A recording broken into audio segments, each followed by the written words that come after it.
Ini habis saya nak tunjukkan satu tempat jeti baru lah. Nak ke Pulau Seri Tanjung. Saya berada di signboard. Kalau pergi depan, pergi Kuala Besar, ini ada Jabatan Laut Pantai Mekmah. Ni kita jalan ke Pantai Mekmah dah. Ni ada lorong ni. Ini ke jabatan. Masuk ke Pantai Kundu ke apa Pantai Mekmah. Misteri lagi. Lepas sini ni ada sembok lagi Pantai Mekmah.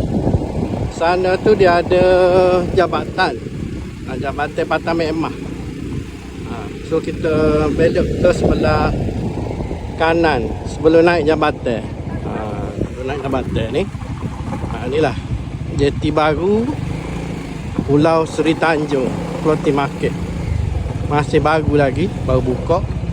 Lepas ni mungkin dia akan comel lagi lah. Okey. Inilah dia jeti baru untuk ke Floating Market Seri Tanjung dah. Ini saya berada di jeti Seri Tanjung hok baru. Abang Mak kita ni. Abang Mak ni adalah tuan punya tanah Pulau Seri Tanjung Floating Market.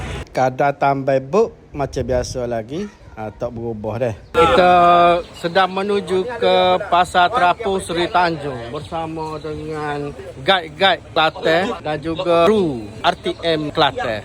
Dah sampai dah di Floating Market Seri Tanjung.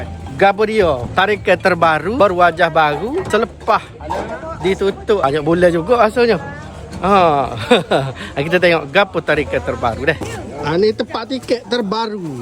Main pondok baru ni. Orang baru juga ke lari dah. Lari dah. Ini salah satu daripada tarikan terbaru di Pasar Terapung Seri Tanjung. Dia ada signboard tempat ambil gambar. Ambil gambar sini tempat baru ni. Floating Market Seri Tanjung baru je dibuat dah. Ini suasana di Floating Market pagi Jumaat. Meriah ni. Macam biasa lagi, tak ada perubahan. Cuma ada sembok baru tu. Sembok tu baru lagi lah. Ini suasana di kawasan biasa lagi. Ramai orang ni, kawasan ni tak ada perubahan ke apa. Ini ni hari pembukaan pada 27 hari bulan hari ni, Paraya. Kepada yang minat OTD, satu tarikan baru, Jabatan Pelangi. Jabatan Pelangi ni sebenarnya dah lama ada, tapi dia sampai dekat situ je. Lepas tu bila dah berwajah baru dia tambah sikit. Jabatan dia lebih kurang 100 meter kot.